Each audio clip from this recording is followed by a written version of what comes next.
Shalom jemaat Tuhan, saya Pastor Yer, selamat datang di Kingdom Devotion. Tidak terasa perjalanan kehidupan kita di tahun 2021 akan selesai. Kita sudah memasuki bulan Desember dan hari ini adalah hari ketiga dari bulan Desember.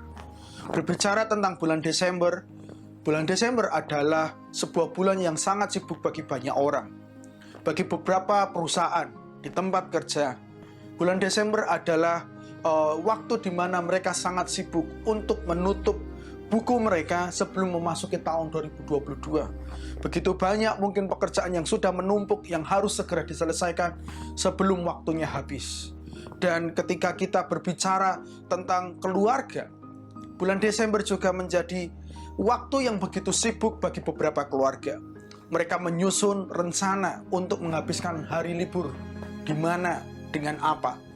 Dan ada juga yang mempersiapkan dengan belanja banyak karena mereka akan membuka rumah mereka untuk sebuah party atau merayakan Natal di rumah mereka.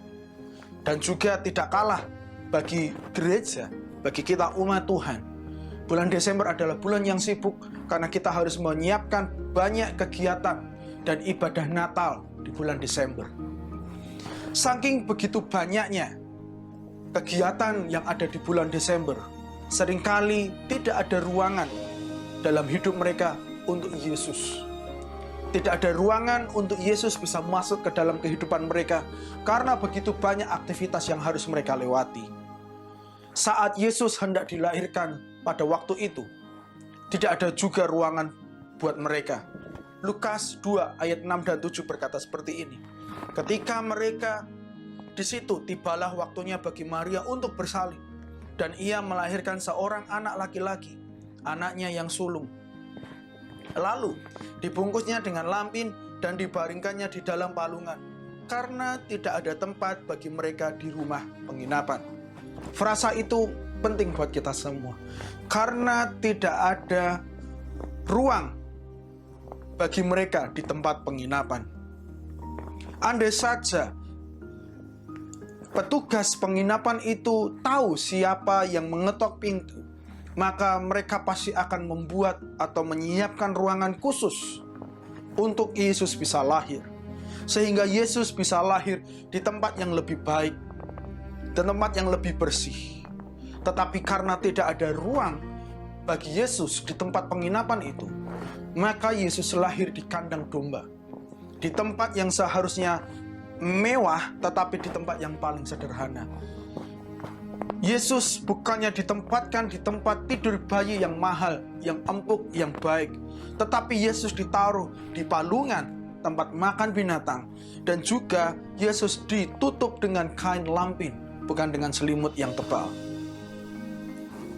Renungan ini mengingatkan kita semua bahwa kita harus memberi ruang kepada Tuhan, supaya Tuhan bisa masuk, supaya Tuhan bisa mengintervensi seluruh kehidupan kita di Natal ini. Jangan sampai tangan kita menyembah tetapi hati kita tidak. Jangan sampai senyuman ada di wajah kita tetapi hati kita terasa kosong. Jangan sampai kita sibuk mengikuti semua kegiatan Natal tetapi tidak mempertimbangkan bagaimana Yesus mau menghabiskan Natal ini bersama dengan Dia. Atau bahkan jangan sampai kita terlalu sibuk membeli dan mempersiapkan hadiah Natal, dan kita lupa bahwa sesungguhnya Yesus adalah hadiah terutama di Natal ini. Jemaat Tuhan yang saya kasihi, saya mendorong kita semua supaya kita bisa belajar dari penjaga penginapan ini. Pemilik penginapan menjadi sebuah pelajaran penting buat kita semua. Ketika penjaga atau pemilik penginapan tidak membuka ruang, mari kita menyadari bahwa Yesus yang mengetok pintu itu mau masuk ke dalam hati kita, dan kita perlu membuka ruang hati kita.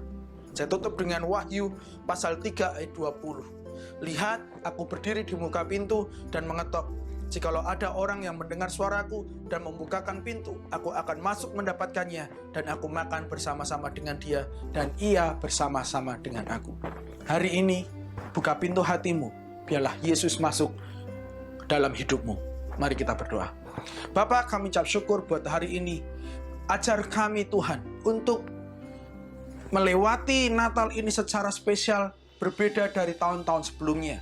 Jika kami lupa Tuhan untuk menikmati Natal ini bersama dengan Engkau, ingatkan kami untuk membuka hati kami dan mengizinkan Engkau masuk beracara di hidup kami sepenuhnya ya Tuhan. Supaya kami bisa memaknai Natal ini sesungguhnya.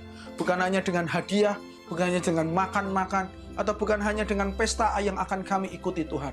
Tapi kami mau mengalami perjumpaan dengan Kristus secara khusus. Supaya kami semua bisa menikmati Engkau Tuhan. Tolong kami semua ya Tuhan, supaya kami bisa membuka hati kami. Terima kasih ya Bapa. Dalam nama Yesus, haleluya, amin. Jemaat Tuhan, ketika keadaan yang tidak sempurna, keadaan yang kacau balau, tidak membuat Yesus berhenti datang ke dunia, maka hal yang sama, Tuhan juga bisa masuk ke dalam hatimu, meskipun keadaan hidupmu belum sempurna. Tuhan Yesus memberkati.